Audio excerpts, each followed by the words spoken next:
सो good afternoon everybody, माई सेल्फ आचार्य विश्वेंद्र। आज आपसे एक टॉपिक पे बात करूँगा कि ये कैसे जानें कि हम जिस लक्ष्य के लिए तैयारी कर रहे हैं हम ठीक मार्ग पे हैं कि नहीं। क्योंकि कई बार हमें कन्फ्यूज़न हो जाता है कि हम प्रिपेयर कर रहे हैं या प्रिपेयर करने की एक्टिंग कर रहे हैं।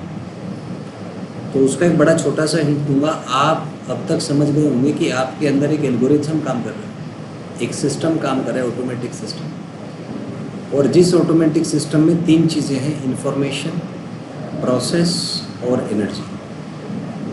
और इन्हीं तीनों चीज़ों के सर्टेन कॉम्बिनेशन से एक पैटर्न बनता है, और यही पैटर्न बताता है हमें कि हम अपने लक्ष्य की तरफ बढ़ रहे हैं या बीच में विचलित हो रहे हैं।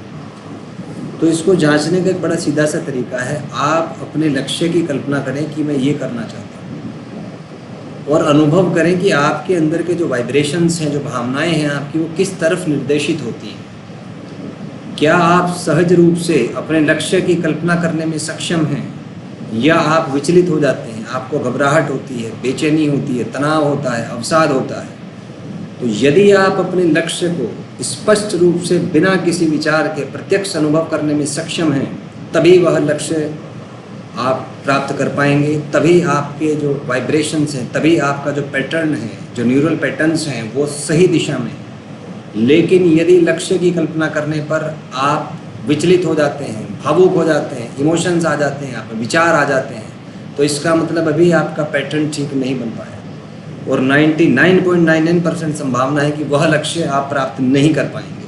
अतः पहला जो टारगेट है आपका, वो पैटर्न होना चाहिए कि क्या सही पैटर्न्स आपके माइंड ब्रेन सिस्टम में डेवलप हो गए हैं। और ये पैटर्न डेवलप करना आसान नहीं है, बहुत ही कष्टदायक प्रक्रिया है, बहुत कष्ट होता है। आपकी जो भावनाएं हैं वो आपको पैटर्न्स डेवलप करने से रोकेंगी और कोशिश करेंगे आपको विचारों में, भावनाओं में उलझाने की। और अगर आप विचारों में उलझ गए, भावनाओं में उलझ गए, तो ये पैटर्न्स आप में डेवलप नहीं हो पाएंगे और आप काम नहीं कर पाएंगे। लेकिन यदि आपने भावनाओं से ऊपर उठकर चेतना को अनुभव कर लिया, आपने फील कर लिया कि आप अपने इमोशंस से भी ऊपर हैं, and you can dominate the emotions.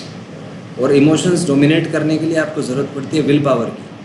क्योंकि आपने देखा होगा, मान लीजिए आप बहुत अच्छे स्टूडेंट हैं, पर एग्ज़ाम आते ही, क्वेश्चन देखते ही आपका दिमाग कैसे रिएक्ट करेगा, वो चीज़ आपका विल पावर डिसाइड करता है। अगर आपका विल पावर कमज़ोर है, सवाल देखते ही आप बेचैन हो जाते हैं, एंशियस हो जाते हैं, डिप्रेस हो जाते हैं, तो आप कभी भी उस एग्ज़ाम में सफल नहीं हो पाएंगे। क्योंकि सबसे पहले जो कंडीशन है सक्सेस की, वो है कि आपका विल पावर कितना स्ट्रॉन्ग है। यदि सवाल